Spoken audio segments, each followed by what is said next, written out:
KTN. Upasuaji wa maiti ili kuchunguza kifo kilichosababisha vifo vya watu wawili waliotekwa nyara eneo la Tot, kaunti ya Elgeyo Marakwet na baadaye kupatikana wameuawa kaunti ya Nakuru umefanyika hii leo. Matokeo ya upasuaji huo yameonyesha kuwa wawili hao waliteswa kabla ya kunyongwa, huku mikono yao ikikatwa. Familia ya marehemu Simon Yego na Collins Kipyatich kutoka eneo la Tot sasa zimetaka serikali kuwajibika, wakisisitiza kuwa maafisa wa usalama ndio waliohusika. Ken Gashuhi anaarifu. Familia za Simon Yego wa umri wa miaka 45 na Collins Kipyatich wa miaka 22 ziliwasili katika hifadhi ya maiti ya Nakuru kwa upasuaji wa maiti ya wawili hao. Marehemu walipatikana wameuawa kijiji cha Kapnyangale, Rongai, kaunti ya Nakuru baada ya kutekwa nyara eneo la Tot, kaunti ya Elgeyo Marakwet Mei 30 mwaka huu. Tumekuja kushuhudia ni nini ilifanyika baada ya ndugu yetu Simon Chacha Yego kuwa abducted kule sehemu za Tot, Kerio Valley. Alikuwa amelazwa siku moja Tot Hospital na kesho yake ndio alienda akachukuliwa na askari. Upasuaji wa maiti ya Kipyatich ulionyesha kuwa alinyongwa kwa kutumia kamba, hali iliyosababisha mapafu yake kuacha kufanya kazi huku mikono yake ikikatwa. Aliteswa kabisa. Kila mali ni alama.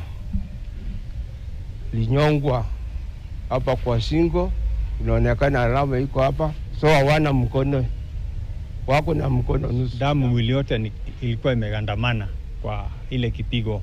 Inaonekana hawa watu waliweza kupigwa sana. Maiti ya Yego ilionyesha kuwa alipitia mateso sawia, waliomuua wakimnyima hewa kwa kumfunika mdomo na pua, mikono yake pia ikikatwa. Alikatwa mikono yote. Saizi tutaenda kumsika mtu hana mikono. Simon alikufa kwa kupigwa kifua, akafunjwa makoti na pia akawa suffocated.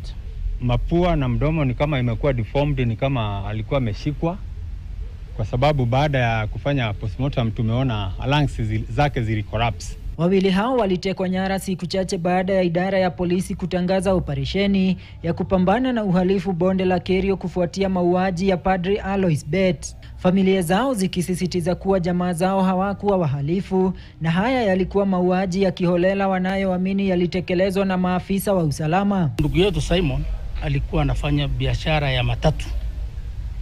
Hata hiyo siku alikuja kuwa abducted, alipatikana kama ametoka kule Kapsowar akiwa na maabiria, na ndio tunasema tunaomba haki tu itendeke.